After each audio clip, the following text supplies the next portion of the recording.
अरे कमाल है, इसका रिश्ता भी तय हो गया। समझो फिर तो कोई भी लड़की कंवारी नहीं रहेगी। लड़कियां उसकी तरफ इशारा करके हंसती। मोटी दुल्हन बनके कैसे लगेगी? दूल्हा गोद में लेगा तो धड़ाम से गिर जाएगा। ही। कहीं दबकर मर ही ना जाए। अरे नहीं, बेचारी को बेवा तो ना करो। लगता है सवारी के लिए हाथी लाएगा, कार तो इसके बोझ से पिचक जाएगी।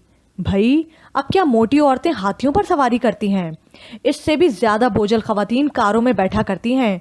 मोटी औरतें ज्यादा हैं, हाथी तो बस एक है चिड़ियाघर में। ये पहली हकीकत पसंद लड़की थी जिसने सबके मुंह बंद कर दिए। फिर राहिला आपा ने उनके घर के चक्कर लगाने शुरू किए। आखिर शादी की तारीख तय हो गई। उन्होंने उसके सर पर लाल दुपट्टा डाला, मिठाई मंगाई, सबका मुंह मीठा किया और चली गईं। अब रिश्तेदार, लड़कियां, मोहल्ले की सहेलियां जिसे देखो मुंह उठाए चली आती। मुबारक हो मोटो, अरे हमें भी तो वजीफा बता दे जो लड़के वालों पर तूने पढ़कर फूका था।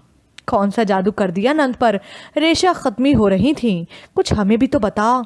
उसकी दोस्त पारो ने इस जोर की चुटकीली के बाजू लाल हो गया। वो तकलीफ से तकरीबन उछल पड़ी। कोई और लड़की होती तो वाकई गज भर उछल जाती। वो इंच भर भी खिसक ही सकी।